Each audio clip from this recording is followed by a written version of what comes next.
তো আপনাদেরকে আমি এনএসপি পোর্টালের যে পেনশনের স্ট্যাটাস সেগুলো দেখাচ্ছি। প্রথম গুগল ইউজ করে নেবে, এনএসপি পোর্টালে যাবে, এখানে এনএসপি বলে সার্চ করার পর স্টেট ড্যাশবোর্ড নাই এখানে সিলেক্ট করবে।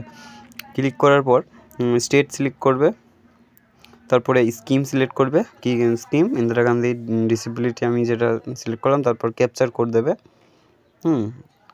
ইন্দিরা গান্ধীর ন্যাশনাল আমার জুয়েল শেখ নামে অ্যাপ্লাই করা আছে।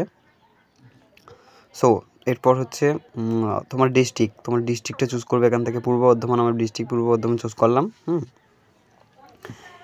এরপর আসবে আপনাদের ব্লক, ঠিক আছে, ব্লক চুজ করবে। আমাদের ব্লক হচ্ছে মঙ্গলকোট, আমি মঙ্গলকোট চুজ করব। সো মঙ্গলকোট চলে এসছে।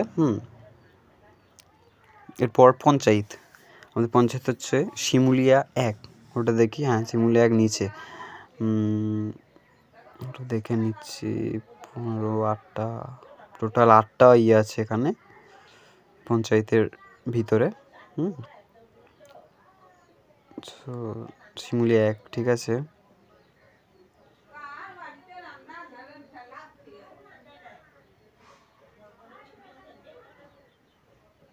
PFMS রেজিস্টার্ড হচ্ছে 8 জনের, মানে একজন এখন টাকা পাইনি, মানে ওটা হচ্ছে আমি জুয়েলসে।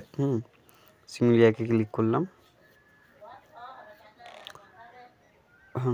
ইন্দিরা গান্ধী আব্দুল হামিদ শেখ, PFMS রেজিস্টার্ড, ও নোটা হচ্ছে আমার 19+ এজ। এইটা হচ্ছে স্ট্যাটাস, ঠিক আছে। এটা অ্যাপ্রুভ হয়েছে, কিন্তু স্যাংশনও হয়ে গিয়েছে। জাস্ট এটার PFMS-এর দ্বারা যেটা টাকা আসবে সেটা এখনও করা হয়নি। সো সোমবার ব্লক খুলবে, আজকে সানডে হচ্ছে রবিবার, সোমবার এটা ইয়েস হয়ে যাবে, করে দেবে। সো থ্যাংক ইউ, ধন্যবাদ।